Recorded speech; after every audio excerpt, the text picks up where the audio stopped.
कि naturally pregnancy के लिए एग और स्पर्म की ज़रूरत है, हमें सबको पता है। जो डिस्चार्ज मेल का होता है आफ्टर इंटरकोर्स, जिसको हम सीमेन बोलते हैं, वो पूरा स्पर्म्स नहीं होते। जब डिस्चार्ज अंदर होता है उसके बाद it's none of your business, यानी ना लड़की को कुछ करना है ना लड़के को कुछ करना है, बाकी काम स्पर्म्स और एग्स अपने आप करते हैं। डिस्चार्ज होते ही लड़की फटाफट खड़ी हो जाती है, but still the pregnancy occurs. तो बहुत ज्यादा इम्पोर्टेंट नहीं है कि कैसी पोजीशन है। पाँव ऊपर रखना तो बिल्कुल भी कोई रेकमेंडेड थिंग नहीं। अगर वो डिस्चार्ज वजाइना में हो रहा है, डीप पेनिट्रेशन है, तो वो स्पर्म्स को स्विम करने में हेल्प करेगा ही करेगा। जिन कपल्स को प्रेगनेंसी नहीं होती है, कोई इश्यूज आ रहे होते हैं, तो वो हर तरह के हैक्स ट्राई करते हैं, हर तरह की ट्रिक्स ट्राई करते हैं, सारी सिचुएशन सारी चीज़ों को एनालाइज करते हैं। डॉक्टर्स के पास जाते हैं, संतों के पास जाते हैं, बाबों के पास जाते हैं, देसी नीम हकीमों के पास जाते हैं और अपनी जो उनकी जो सेक्स की जो पोजीशंस हैं उसके बारे में भी वो जानना चाहते हैं। तो क्या सेक्स पोजीशन ठीक है या होनी चाहिए, लेटना चाहिए या नहीं लेटना चाहिए, इस बारे में हमने गुड न्यूज़ मूवी में करीना कपूर को भी देखा कि वो काफ़ी समय तक लेग्स को ऊंचा करके लेटती हैं। तो इस बारे में हमारे जो संशय हैं उसको क्लियर करेंगे डॉक्टर मनीषा मेहता के साथ, जो पिछले 25 सालों से रिप्रोडक्टिव मेडिसिन में काम कर रही हैं, जो एक रिनॉन्ड आईवीएफ स्पेशलिस्ट हैं, बच्चे के संबंधित हर समस्या को समझाना बताना उनका पैशन है।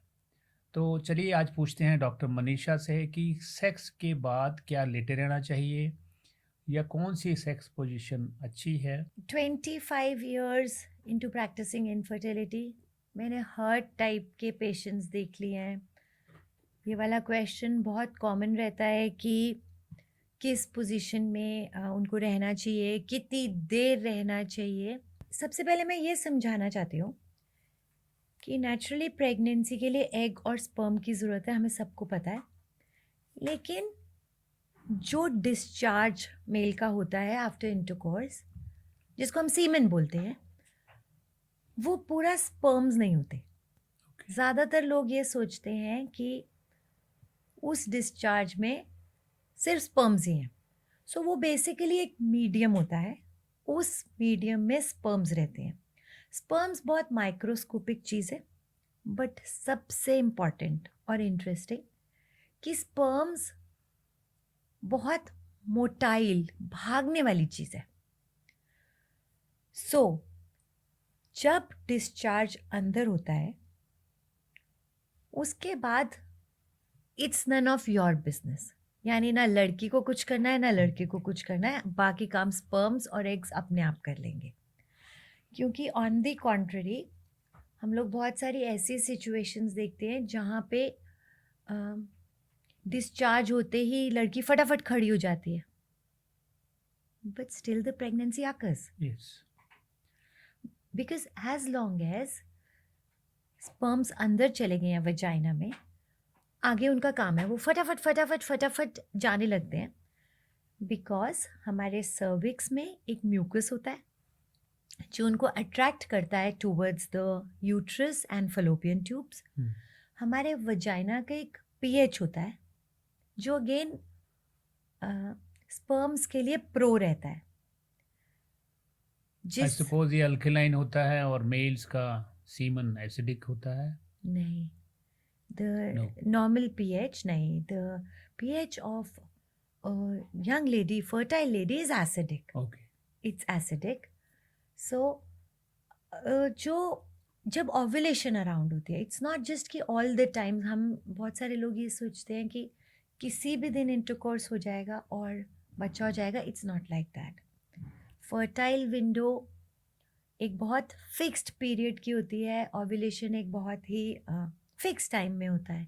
यहाँ मैं अपने व्यूअर्स को ये भी बताना चाहती हूँ कि वो जो फिक्स्ड विंडो है या ओव्यूलेशन डेज कौन से हैं, इस पे भी हम लोगों ने एक पॉडकास्ट बनाया है, so that you can know कि कब आपकी फर्टाइल विंडो है। सो जब आपकी लेडी की बॉडी का मिलियो ऐसा होता है कि एग रेडी है और वो फलोपियन ट्यूब में आ गया है या आने वाला है, तो उस समय केमिकल्स ऐसे रिलीज होते हैं जो कि स्पर्म्स को अट्रैक्ट करते हैं टूवर्ड्स द एग। सो बहुत ज़्यादा इम्पॉर्टेंट नहीं है कि कैसी पोजीशन है।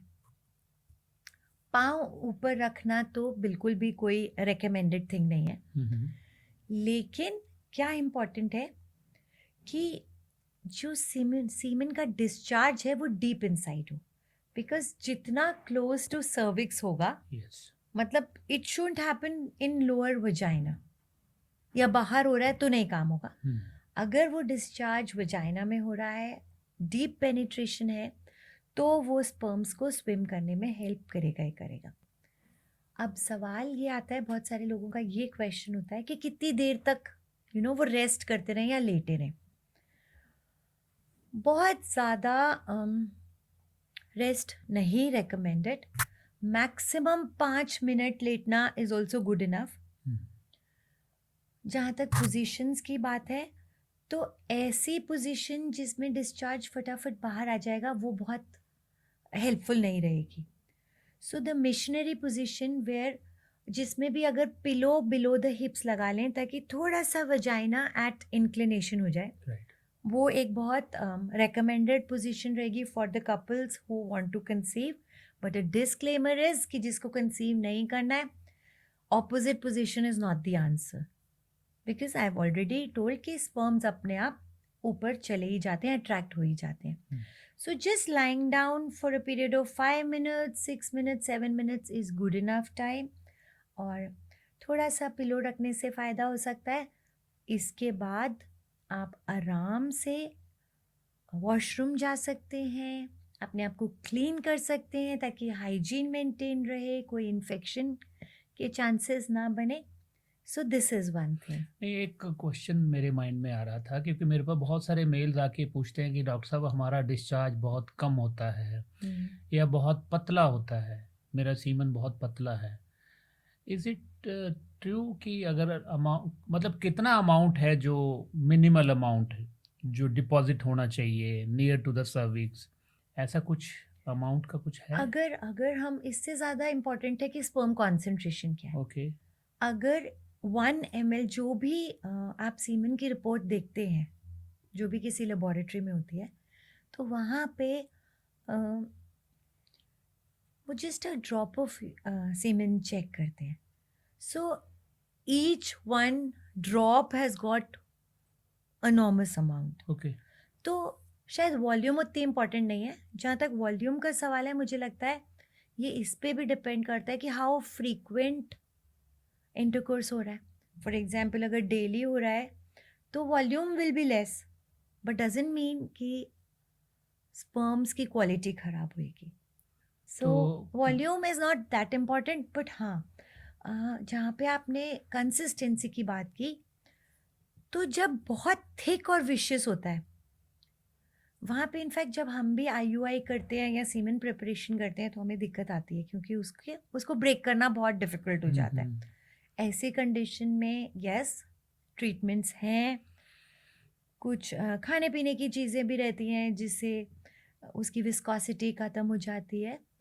बट मुझे ऐसा लगता है कि अगर एक गुड सीमेन रिपोर्ट है, सब कुछ ठीक है, तो amount is not that important. So doctor साहब यू मीन टू से कि जो स्पर्म काउंट है इट इज़ मोर इम्पॉर्टेंट, जो सीमन का अमाउंट है उसकी कोई ज़्यादा इम्पोर्टेंस नहीं है। एक पिंच, एक छोटी ड्रॉप, एक माइक्रो ड्रॉप भी अगर सर्विक्स के आसपास पहुंच जाती है तो उसमें भी लाखों लाखों स्पर्म्स रहते हैं। ऊपर यूट्रस में और फेलोपियन ट्यूब में ट्रेवल कर सकते हैं, और एक स्पर्म ही चाहिए एक अंडे को फर्टिलाइज करने के लिए। ऑल्दो बहुत सारे उसको सराउंड करते हैं, but to fertilise one egg one sperm is good enough. तो अमाउंट कोई मैटर नहीं है। हाँ, और अगर बहुत ज़्यादा थिक है, कंसिस्टेंसी बहुत ज़्यादा थिक है, तो कुछ मेडिकेशन की ज़रूरत है। उसको थिक करने के लिए। अदरवाइज स्पर्म का अमाउंट कोई मैटर नहीं है। यहाँ पे मैं एक और बात बताना चाहती हूँ कि बहुत सारे लोग कोइटस इंटरप्टस प्रैक्टिस करते हैं, जिसमें वो इंटरकोर्स इनसाइड करते हैं लेकिन डिस्चार्ज बाहर करते हैं।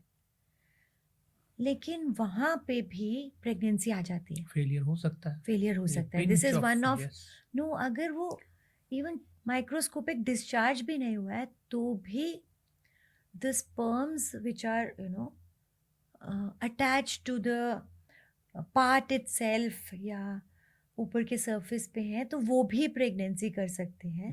सो आई थिंक द वॉल्यूम वाला issue is not that important अगर उसमें गुड इनफ स्पर्म्स हैं तो, क्योंकि बेसिकली सीमेन एक मीडियम है जिसमें स्पर्म्स सरवाइव करते हैं, वहाँ से न्यूट्रिशन लेते हैं.